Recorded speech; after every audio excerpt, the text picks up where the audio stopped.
There's two types of nuclear transmutation reactions.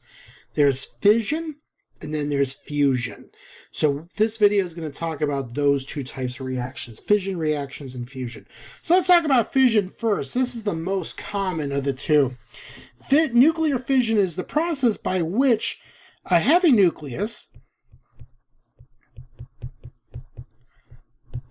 divides to form smaller nuclei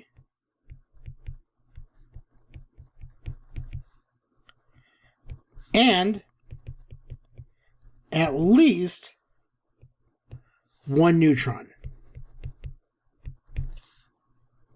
Okay, and the first nuclear fission reaction that was studied was this, by taking uranium-235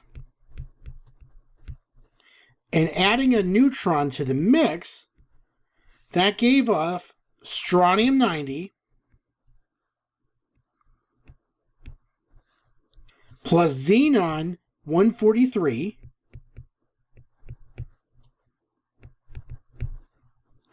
and it releases 3 neutrons. Okay, now the energy that's released from a uranium-235 reaction is about 2.0 times 10 to the 13th joules for every mole of uranium-235 used. Now keep this in mind that 1 ton of coal burns 5 times 10 to the 7th joules. So this is almost double. It's just a little bit of shade under doubling it. But if you had 1 mole of uranium-235, that would provide almost double the amount of energy that you would get from 1 ton of coal. Now, the other significant feature of uranium-235 is that this is an example of a nuclear chain reaction, which is a self-sustaining sequence of nuclear fission reactions.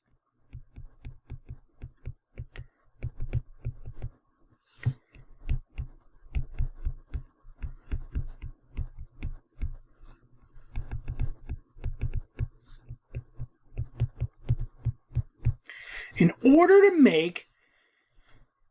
to make it self-sustaining, let me go back to our uranium-235 reaction. In order to make this self-sustaining, we have to provide that 1 neutron. Okay, that 1 neutron breaks down uranium-235, but in the process it releases 3 neutrons, which each of those could break down and in another uranium-235 atom, which would release 9 neutrons after those 3. And then those 9 neutrons would be able to break down 3 more uraniums. So now we're looking at 27 neutrons being released. So you start with 1 neutron, it gave you 3, 3 gave you 9, 9 gave you 27, and this keeps going on and on and on. And all it cost us was up front that 1 neutron. And so this is an example of a chain reaction. You just need 1 neutron to make this happen. And while that's what a nuclear chain reaction looks like, let me show you another way of what a nuclear chain reaction looks like.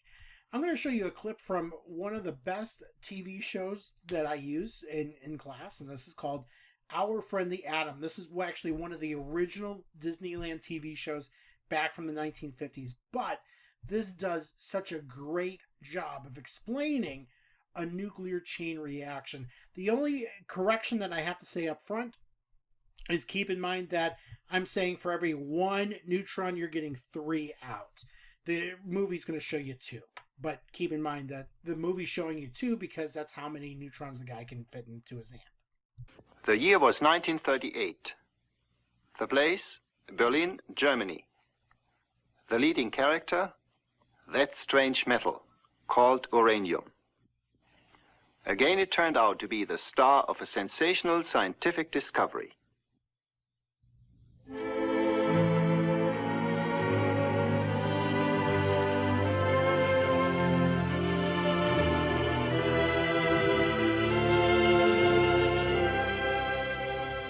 Otto Hahn and Fritz Strassmann were probing the secrets of the uranium atom. Like Rutherford, they used atomic bullets. They used neutrons, the neutral particles that were discovered hidden in the nucleus of the atom.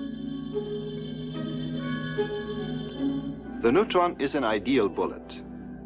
Since it is neutral, it isn't deflected by the electrical charge of the atoms and flies through them in a straight course. Finally, it struck a nucleus. The uranium nucleus split in two. Atomic fission had been accomplished. But this wasn't all that happened. Two neutrons were released from the split nucleus. One bullet was used to split the atom, and two new ones were created in the process. Now we have two neutrons to split two atoms. This implied a fabulous prospect, a nuclear chain reaction in uranium. Let's go back to our mousetrap atoms. We can create a chain reaction with them. We'll use our two ping pong balls for neutrons. They will be released when the atom splits. Now all these mousetraps are the atoms that will be in the game. They are set, loaded, and ready to go. To start the chain reaction, all we need is one neutron. It has to trigger just one trap. The ping pong balls that are released will set off two other traps. And then we'll have four balls flying to trigger more traps. I think you can see what is going to happen. Watch.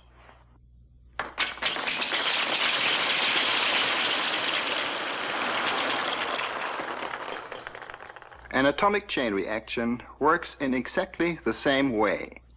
One neutron is enough to start it.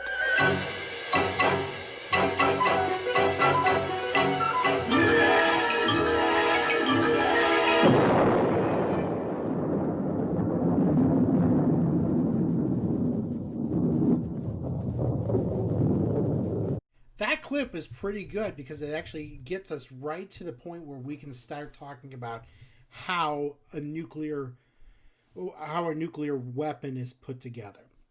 So in order for this, so we were talking about a chain reaction that has to be self-sustaining, but in order for the reaction to be uncontrollable, there has to be enough uranium-235 present to capture the electrons. And so this is called critical mass. This is the minimum mass of fissionable material required to generate a self-sustaining nuclear chain reaction. So the critical mass, this is the minimum mass of fissionable material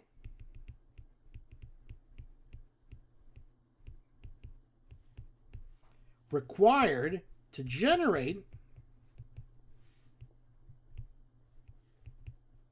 a self-sustaining nuclear chain reaction.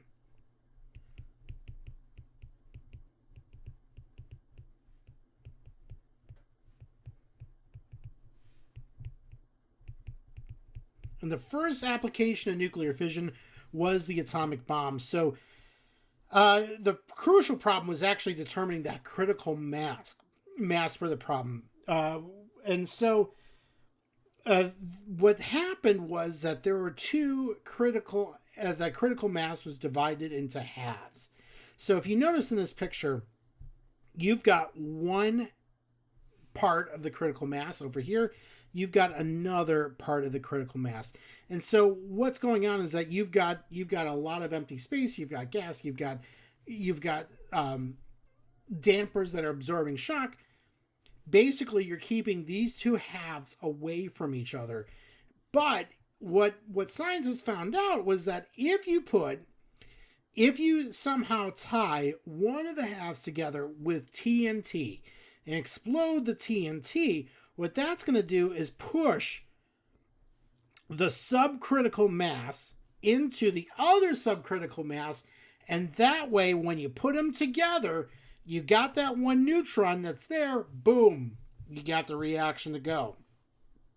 Okay, so this was the first type, or this is the actually this is the uranium-235. This was the bomb that was called Fat Man. This is the design that was dropped on Hiroshima in 1945 on August 6th, actually. So not too far away.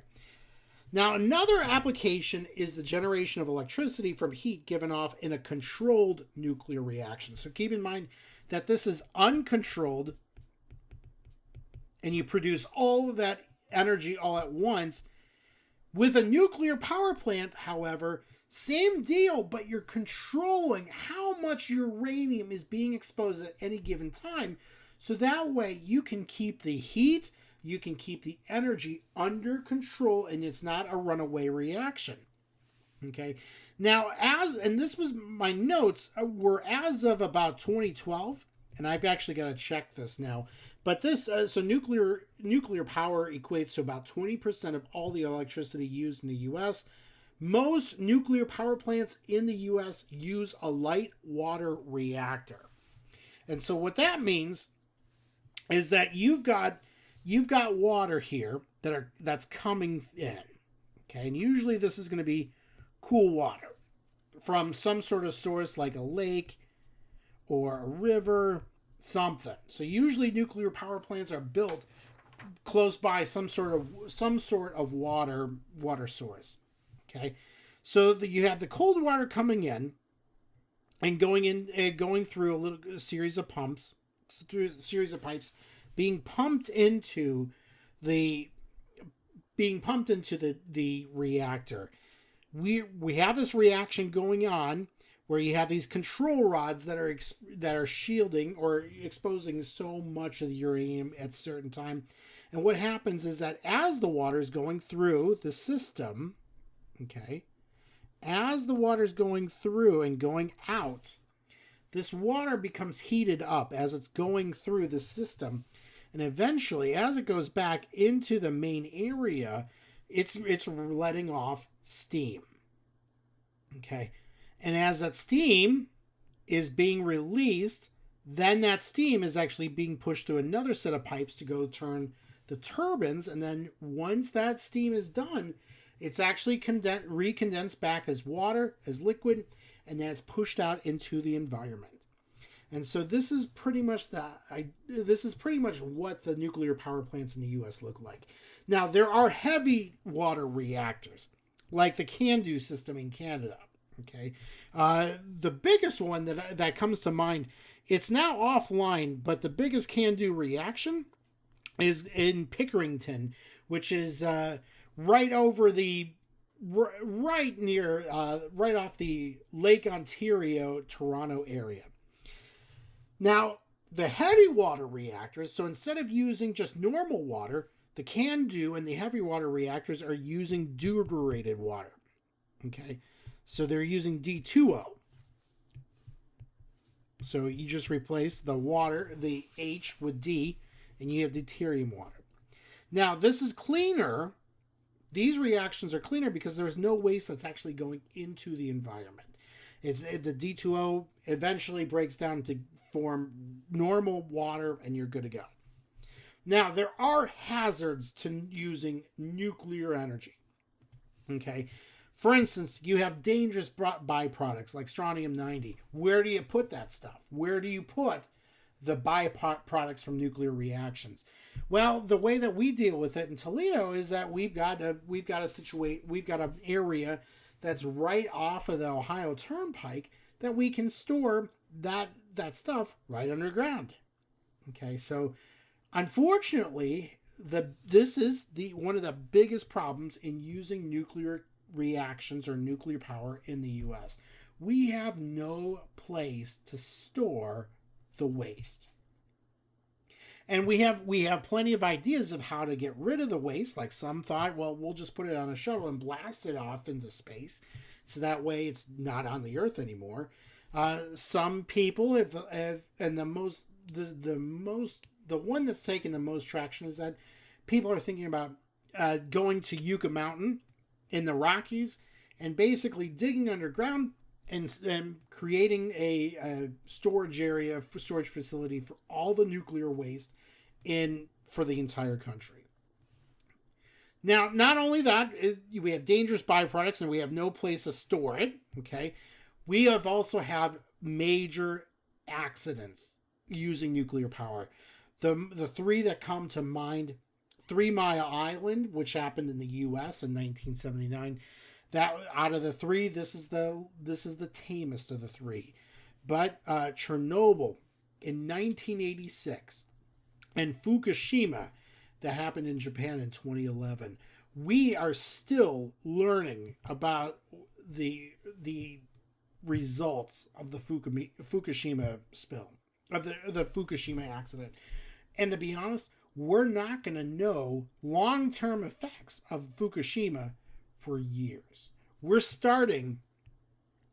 now dealing with what's gone on with Chernobyl.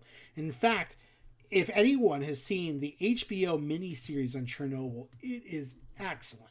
It is outstanding, and I strongly recommend it. If you haven't seen it, definitely take a look. It's one of the most outstanding science miniseries I have seen in a very, very long time. So not only do we have fission reactions, but we also have fusion reactions. Now, fusion is kind of the opposite of fission, in that fusion is the combining of small nuclei into larger or stable ones. And when two light nuclei combine or fuse together to form a larger one, it releases a lot of energy. And there's actually very little waste. And now current research is trying to find ways to harness nuclear fission reactions to produce energy. Now, these are the same reactions that occur in the sun. So we're taking a hydrogen atom and reacting it with heavy hydrogen, with deuterium, and we can form helium-3. Or if we take helium-3 and react it with another helium-3 atom, we can form an alpha particle plus two hydrogen atoms.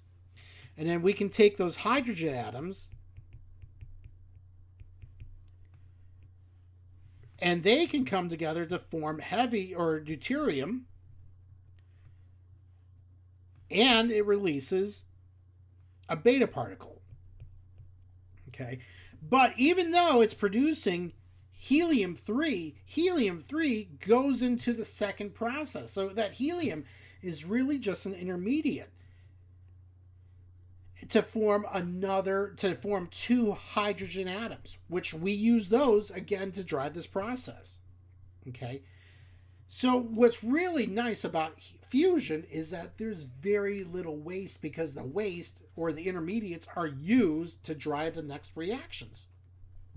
Now, the only problem is these reactions occur in the sun, and these are occurring all the time.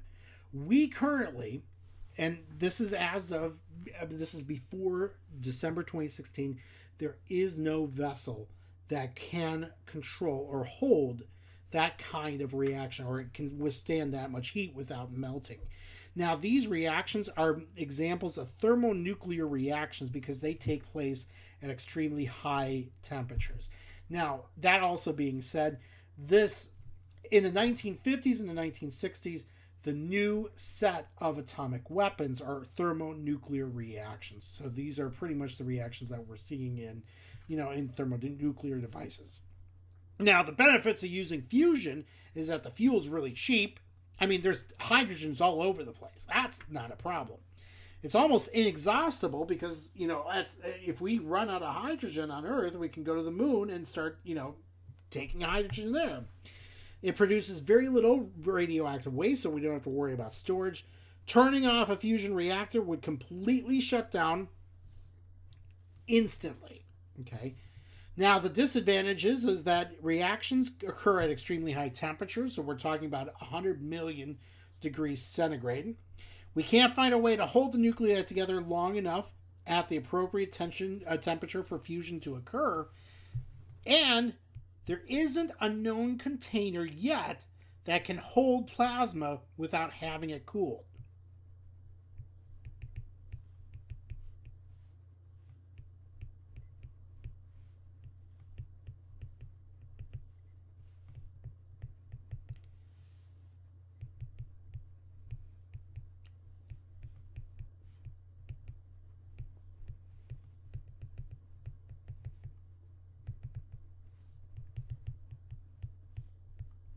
Okay, now, that being said, everything kind of changed in December 2016.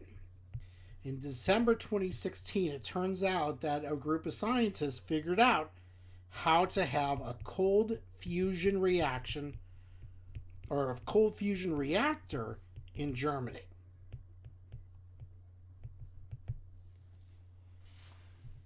However, while this was announced, there hasn't been a whole lot of information since then that's been released about this process. So it's still being thought out. But as of 2016, December 2016, the idea was that a full-blown cold fusion reactor to produce electricity would be online near 2022.